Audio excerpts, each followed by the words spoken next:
Deadly clashes have erupted in Myanmar. Reports say several protesters have been killed after security forces fired live rounds to disperse demonstrators. It is the biggest crackdown yet since the military seized power in a coup nearly a month ago. Leong joining us live now. Waikit, you've been tracking the often bloody crackdowns all across the country today.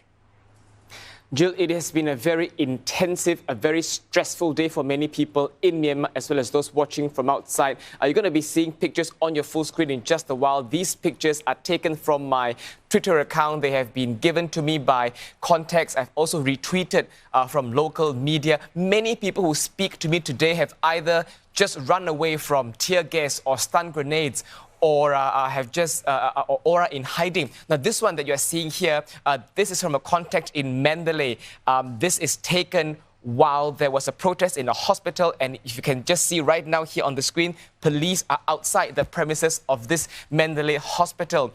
We are still trying to get a grasp of the number of deaths that we have today. Local media have reported at least 4, but I'm at least getting more and more updates from my contacts in Myanmar that there are more deaths. Now, this one you're seeing here, this footage is from my CNA team on the ground running away from tear gas in one part of Yangon. So you can get a sense of just how challenging it is, and like you said, Jill, it is a very deadly day today. You also mentioned this is 1 month into the coup. It is also a day before our state leader Aung San Suu Kyi is expected to appear in court to face her 2 charges. Waikit, you also managed to secure an interview with a member of the ousted lawmakers committee for his take.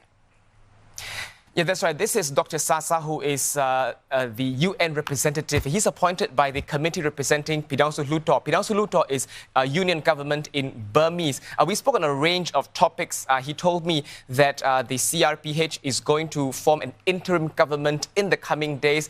We also talked about today's deadly violence. He said it's unacceptable. But I also told him that there are many protesters who seem to not back down in the face of deadly danger and violence, and I asked him what his direct message to protesters is. Let's take a listen.